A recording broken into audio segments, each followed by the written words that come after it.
Regresamos. Noticias todo el tiempo. La entrevista. Mire usted, en las religiones no todo es buena voluntad. La investigación profunda permite conocer que la traición es una constante. En el catolicismo hay buenas intenciones, pero obscuros intereses que, aunque no se vea a todas luces, ocurren actos despiadados que poco tienen que ver con lo que se predica.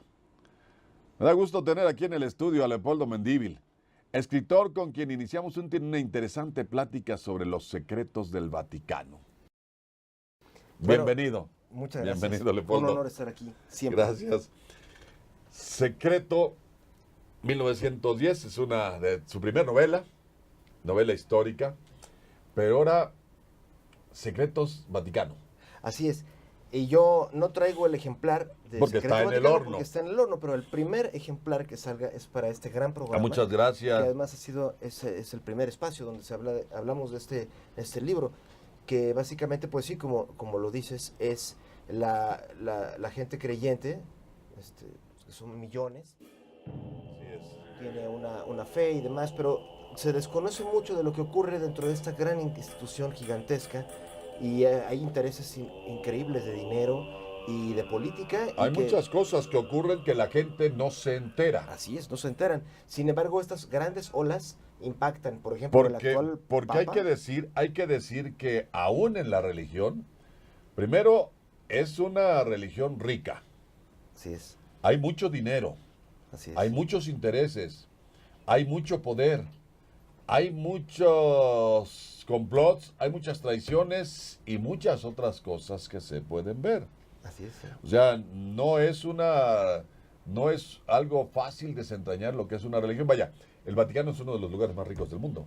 Sí, sin duda. Y un ejemplo, en uno de los países más pobres de este planeta, que es Costa de Marfil, en África, ahí está una de las iglesias es la iglesia más grande construida alguna vez.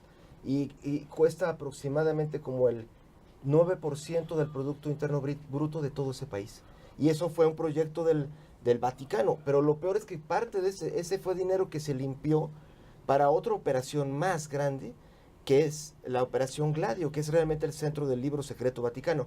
Esta Operación Gladio fue la utilización del Banco del Vaticano para financiar operaciones de terrorismo, como las que están pasando ahorita, pero más marcadamente en las décadas de los 70s y 80s, con de repente explosiones como la que acaba de pasar en Turquía, pero que ocurrieron en Europa, y el objetivo era precisamente que se culpara a organizaciones de izquierda y que la población votara a fuerzas por los superdemocracias de derecha.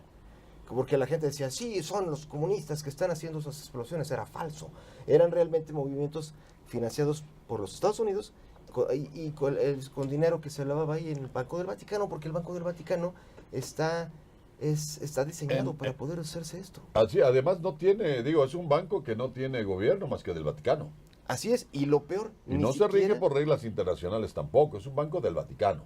Así es. Ahora, el gran punto de este gran complot que la gente ha estado ansiando ver con desentrañar, incluido su servidor, es desde que renunció Benedicto XVI, que parecía que era porque estaba viejito, en realidad fue porque fue amenazado. Ahí está, ya puede estar arrancando naranjas todos los días, tranquilo, pero todo empezó porque él hizo esta iniciativa, la Ley 127, que significaba que ahora el Banco del Vaticano tiene que sentarse con los bancos de Europa y hacer justamente lo que ha señalado, que nunca hizo, que es que se ponga ahí a compartir su información con el sistema bancario, con las autoridades de la policía europea, porque antes era imposible, antes no había cómo forzarlos, pero el hecho es que no se logró la ley. O sea, esta ley que propuso Benedicto era la esperanza de que ahora ya por fin todas esas cuentas que están financiando acciones de lavado de dinero y de terrorismo, ahora ya iban a tener que ser transparentes. Pero el problema es que el Papa Benedicto recibió instantáneamente amenazas por esto. Una se llama Mordkomplot, tal cual, en alemán significa amenaza de muerte. Y decía, si usted no echa para atrás esta iniciativa, la ley 127, pues va a quedarse ahí.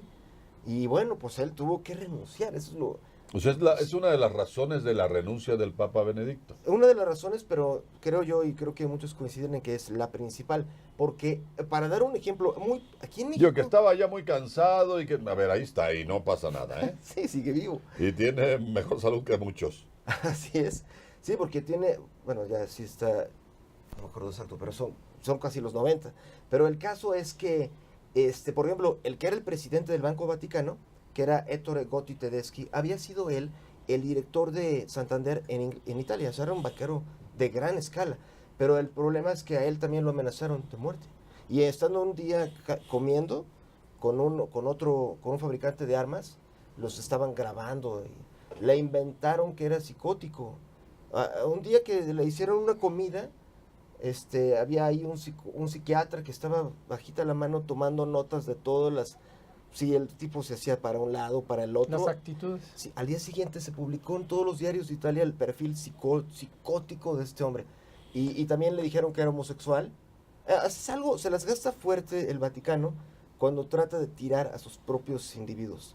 Y les crean unos perfiles, esto de homosexualidad y ¡pum! Y pues, el tipo tuvo que renunciar. 7 meses antes de que ya Benedicto mismo renunciara. Ahora, ¿hay un complot de la extrema derecha contra el Papa Francisco? Sí, y eso es yo creo que lo más grave porque bueno, aquí en México hay mucho de ese movimiento, por decirlo. O sea, creo que aquí en México es un país tan tradicionalista que gran parte de la iglesia que se ubica en esa ultraderecha está. Los legionarios de Cristo, por ejemplo. Bueno, que tiene mucho que decir Pues, sí. y mucho que descubrirse de ellos. Sí, y yo estuve en una escuela de ellos y afortunadamente ¿No te tocó? no, Ah, qué pero mal. bueno, según lo que está en la propia investigación uno nunca puede saber porque o sea, estas personas se las gastaban de tal manera que Marcial Maciel le administraba morfina a sus atacados. Él mismo ingería unas cantidades, se inyectaba unas cantidades increíbles, pero la morfina produce amnesia. En fin, es algo espantoso, pero el punto es que esta ultraderecha hay un trasfondo todavía peor, que es que en Estados Unidos, o sea, las corrientes más duras contra Francisco son en Estados Unidos, especialmente un cardenal que es este hombre Raymond Burke. Es un hombre que aparece en la prensa y dice, ¿cómo se atreve el Papa Francisco a decir que ahora los divorciados ya pueden comulgar? O sea, para él es, bueno, los divorciados que se han vuelto a casar, según este cardenal, si alguien ya se divorció y se volvió a casar y comulga, es peor que Satanás. Y él ha dicho, por ejemplo, que los homosexuales son equivalente criminales, a homicidas. Y entonces dice que el Papa es un antipapa. Pero lo que está de fondo y eso es ese es el fondo del secreto vaticano, es que en realidad el tema de que las reformas y todo sea por cuestiones de sus reformas a los ritos, eso no es lo que realmente está molestando a las élites. A las élites están enojadas, uno, porque les está tronando lo del Banco Vaticano, porque él ha continuado con las reformas que inició Benedicto, y dos, porque esta reforma, esta propuesta de la encíclica Laudato Si, que es no contaminar, que la llevó a la ONU, y la ONU la impuso, esto desencadenó que un chorro de petroleros tal cual contrataron a despachos, que sus nombres están en la prensa, para que para que estuvieran estudiando todas las leyes canónicas de 2000 años de cristianismo y vieran en qué era una herejía esta propuesta. Entonces llegaron a la conclusión de que este papa considera que la tierra es más importante que el hombre. Entonces es un hereje. Entonces ya por eso hay verdaderamente un plan para tirarlo.